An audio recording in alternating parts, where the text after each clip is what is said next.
thanks everyone for being here. We'll go ahead and get started with an opening statement from Coach, then go into questions. If you have a question, go ahead, raise your hand, get my attention. Coach? It's game week. We're excited. Certainly a ton of respect for Tulane. Know that we have a challenge on our hands going on the road week one with a really good team, really good opponent, potential for a hostile environment. Weather could certainly play a factor in the game, will play a factor in the game. But great opportunity for us this week to, continue to prep for Tulane, but also, focus on our team and understanding that the progress that we've made over the last year is something we're excited about. And ultimately, the things that we can control is showing up as the best versions of ourselves and make sure that all the hard work that's been put in, the successful fall camp that we've completed, shows up in our performance on Saturday. Coach, Northwestern and Pat Fitzgerald recently announced a settlement of his lawsuit. What was your reaction to that news? Yeah, no, I think it's good for all parties. Just from a standpoint of opportunity to look to the future, and that's ultimately where my focus is at and our team's focus is at, is just making sure that we're positioned for a great day on Saturday. And have you talked with Coach Fitzgerald since the settlement or before that? I've been really open about the fact that Coach is someone that I've stayed in touch with, and I'll keep those conversations between he and I. But I'm excited for Coach that this is an opportunity for him to move forward, and wish him nothing but the best. Charlie. Coach, as you begin your Tulane prep, watching film, what stands out to you most about them? It's interesting in a week one prep for these guys, just from a standpoint. It will be a different roster a significantly different roster than what we saw in film last year. But a lot of guys returning, that are quality, top end players, and clearly a team that is coached very well from a scheme standpoint, from a tactical standpoint, from a fundamental standpoint. They're physical, they play hard, they play together. All attributes that you attribute to a really good head coach, a really good staff, a team that understands what it looks like to win. Dave?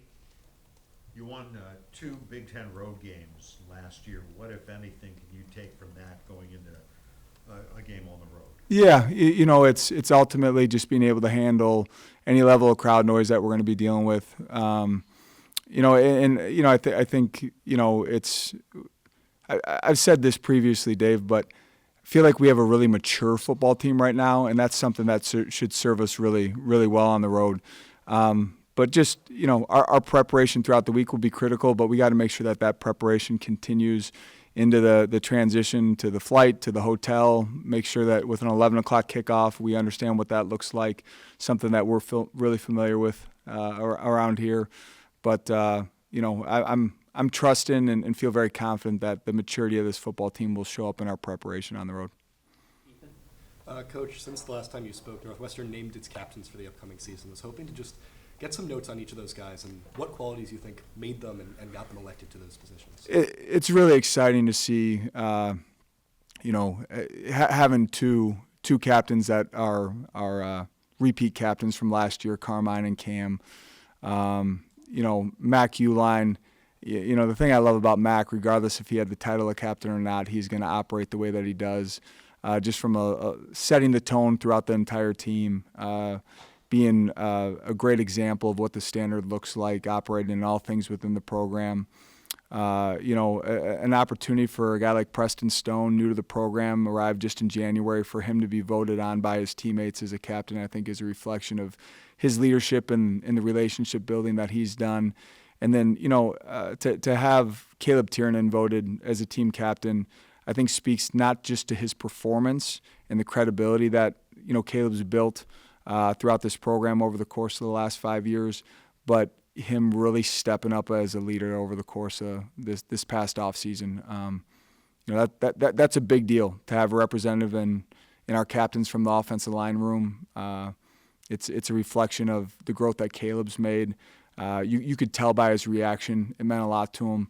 I think ultimately all five, in their own way, have done an incredible job of building a ton of credibility in terms of the way that they operate, but also being willing to hold guys accountable. And our guys understand it's not a popularity vote. It's a vote of saying who are the men that we want to lead this football team. And I couldn't be more excited about those five.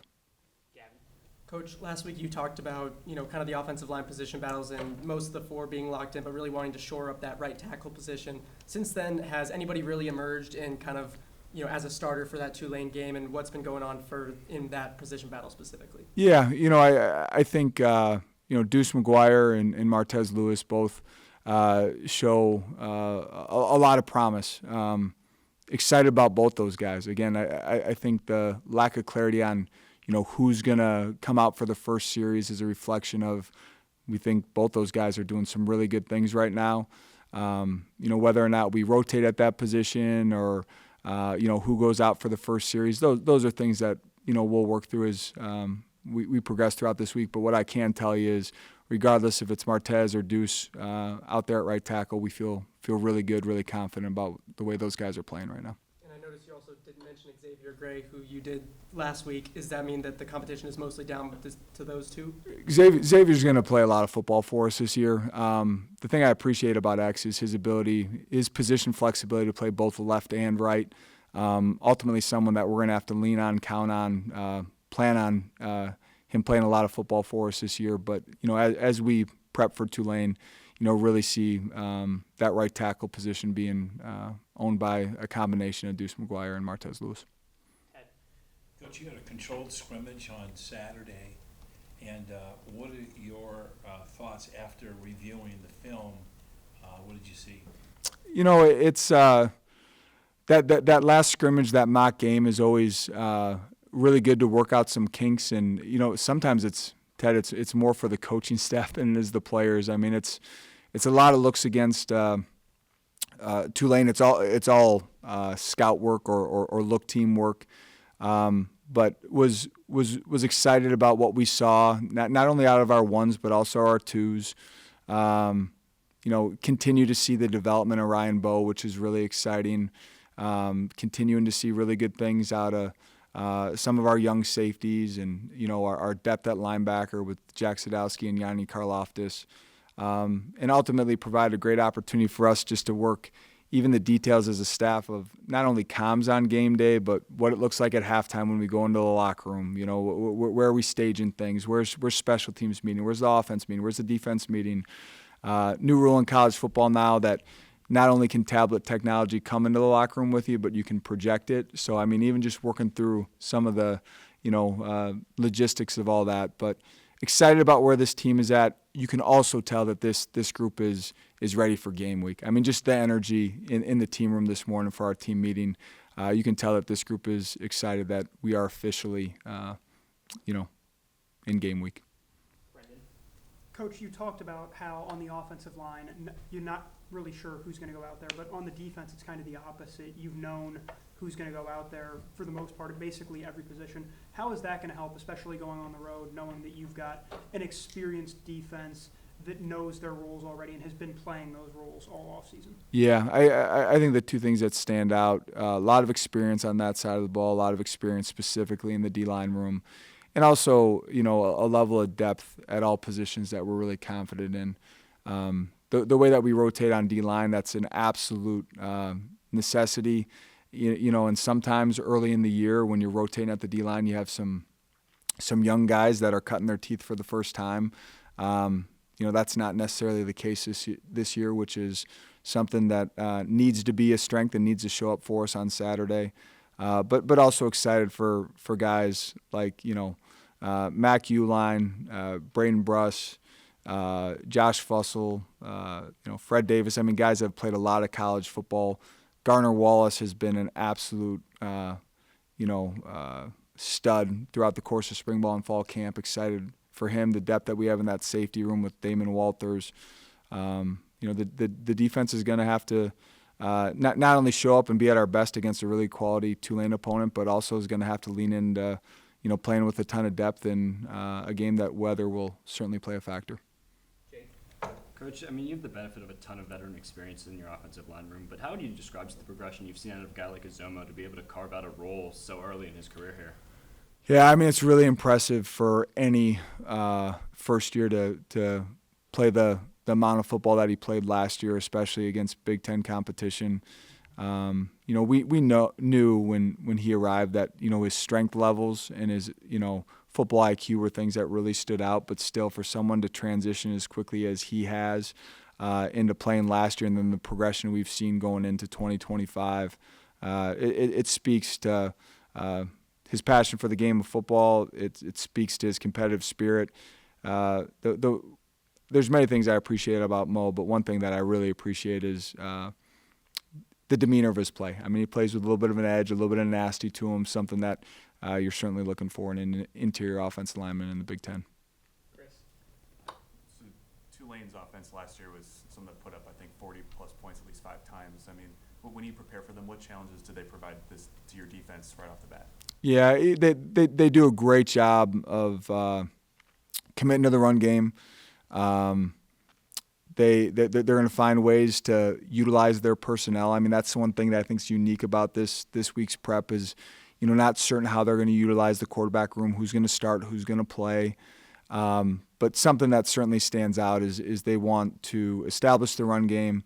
They're certainly going to utilize their tight ends creatively, and in the passing game, they're going to find ways to stress you and create chunk plays in the passing game.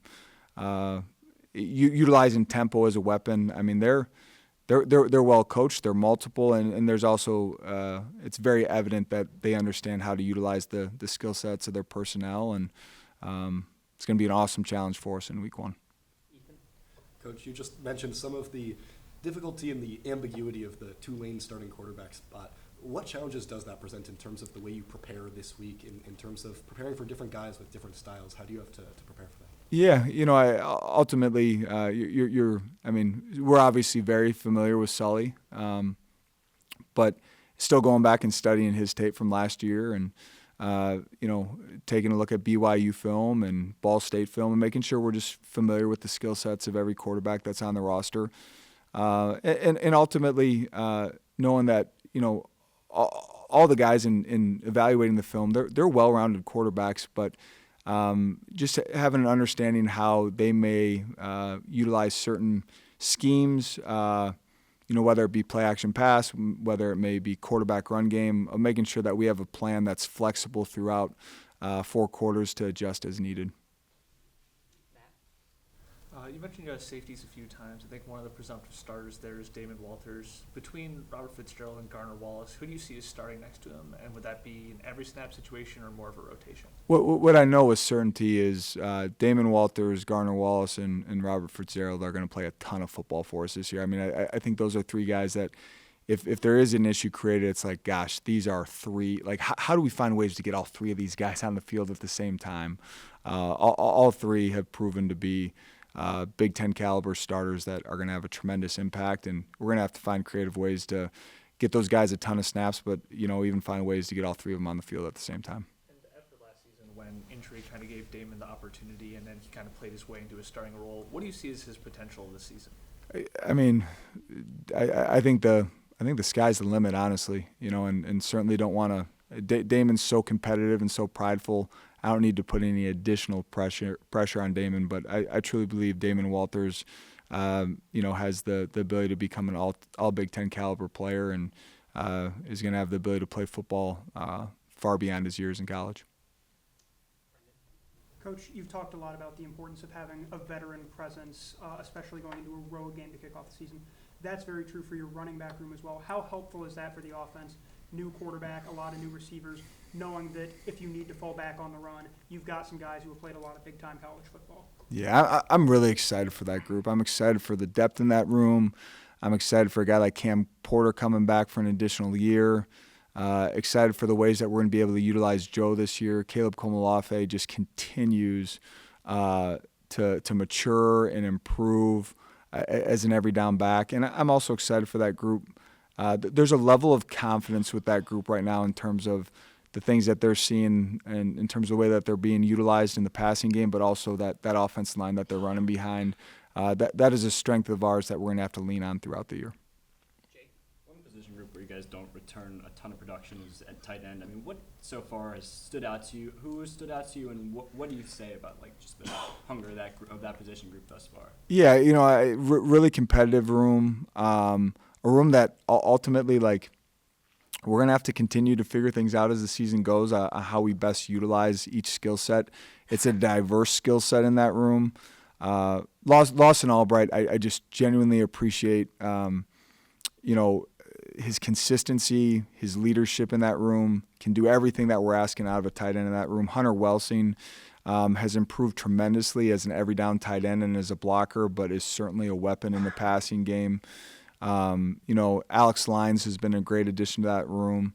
Very well-rounded, certainly a threat in the passing game. And, the development of Patrick Schaller has been something that, all of us are really excited about. And that's just starting to scratch the surface of that room. Blake Van Buren, walk on, battle his butt off, huge contributor on special teams, but is, has really proven to be someone that we can really count on, in every aspect of our offense, but specifically in the run game. So there's a lot of depth in that room. It's going to be a challenge for Zach and Paul just figuring out how we maximize that room in different personnel groupings and maximize their skill sets. Chris? When you talk about specifically the safety battle too, I mean, when you enter year 3, how much better have you gotten at getting the best 11 on the field, or saying you have to find ways to get these guys on the field and play them? I mean, how much better have you gotten at that part of the game, but also how important is that with such a mature roster this year? Yeah, no, it's critical. It's finding the balance between, okay, we need to get these guys on the field, but also there's certain positions, and this is a bad analogy, but you don't want to be rotating at quarterback. That's a rhythm position. Safety and linebacker have similar qualities. Like if you're rotating at safety, you're not always positioning those guys to find the rhythm of the game. But ultimately, whether it be through sub packages or just utilizing depth to take some reps off of guys, those are things that you always have to consider. And ultimately, when you got a safety room with Garner, Damon, and Fitz, ultimately those guys have played them into a position where you got to find creative ways to get your best 11 on the field. I think it's something that Tim McGargle and Harlan Barnett and that defensive staff are really mindful of and do a really good job of. Coach, on the cornerback room, it's obviously one of the position groups that doesn't have one of the 5 captains. It's got a mix of young players and guys like Josh Fussell you mentioned, and transfers that come in that are experienced like Fred Davis.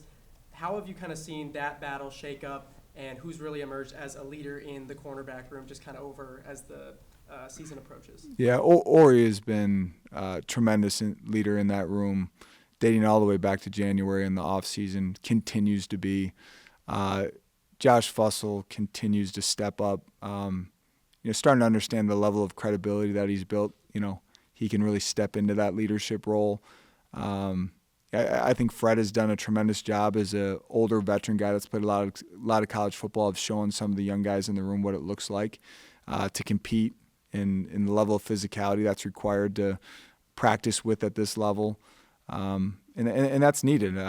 Ultimately, a guy like Marquette Dorsey is someone that has a bright future here, but needs some guys in that room that he can look up to and can be great mentors, and those guys have stepped up in that role. But unquestioned, Ori is someone that is a consistent presence in that room from a leadership standpoint. Time for a few more. Matt? Looking at the roster and the listed weights, Najee Story and Carmine Bastone are at 300, but there are no players heavier than that on the D-line. In a conference like the Big Ten with some real run-heavy teams or short yardage situations, is it a point of concern to not have more size up front on the D-line, or is that more prioritizing speed? Yeah, what I can tell you, it was certainly a point of emphasis for us this offseason. Our mission in the month of May was, Big Ten ready. And, we were talking about our guys hitting their weight goals, end in the month of May stronger than they started, full availability and health for guys as they return for the summer block 2 in June. what I can tell you, Matt, once we got through that summer block 1 in the end of May, our guys did a great job of delivering on that and hitting their weight goals. I feel like this group is positioned for. We talked about this morning. What wins in the Big Ten? Big, strong, and physical, and we need to deliver on that on game days. Coach, just wanted to ask about the returner roles. Is it safe to assume that Joseph Hyman will continue to take up primarily most of the kick returns, and then obviously for punt returns, replacing a lot of the production of A.J. Henning, who's going to step into that role? Yeah, we anticipate Drew Wagner returning punts for us. In terms of Joe, I mean, he's electric back there as a kick returner. There's some other guys on the roster that are vying for that as well, and I think that's an opportunity as we continue to find ways to grow Joe's role on offense. Not saying that he won't return kicks, but something that we may choose to be more selective with as the season goes along. Coach, you mentioned Joe's expanded role in the offense. Obviously, a big part of that is going to be catching passes out of the backfield. How key is that for this offense? Like you've talked about, with a veteran running back room with a lot of great talent, having those guys who are dependable, not just on the ground, but through the air as well. Yeah, I think the critical piece in all that is, it doesn't matter how you get the ball in Joe's hands. Getting the ball in Joe's hands is a good thing for the Cats, and that's we got to find all sorts of creative ways to make sure that happens, and really lean into the depth that exists in that running back room, and ultimately, still. I've been open about this. That wide receiver room is unproven, but that is not a reflection of a lack of belief in that room. I'm really excited about where that room is at, and some weeks it's just going to look different based on what we're seeing or how the game plays out. But there's going to be some weeks that the running back room, carries a lion's share of that load. Other weeks that the wide receivers are showing up with a ton of production. But that's been the fun challenge for Coach Lujan and the offensive staff, and ultimately, Joe Hyman is someone, regardless of how we're getting the ball, we need to find ways to put him in positions to have the ball in space. Time for one more. Jake? Coach, it's not often a Power 4 program goes on the road week 1 to one of the top group of 5 programs in the nation. I mean, what do you think it just says about this group that you guys are not only taking on a challenge like this, but you're doing so in week 1, which is pretty much a tone setter for the season? Yeah, I think you said it perfectly. It's an opportunity for a tone setter. Tremendous amount of respect for Tulane in the way that they operate. We know that this is ultimately a team that people are talking about as a top 25 team, a team that has an opportunity to earn a place in the CFP. I think those are all warranted conversations. We know it's going to be a challenge. We know there's going to be adversity.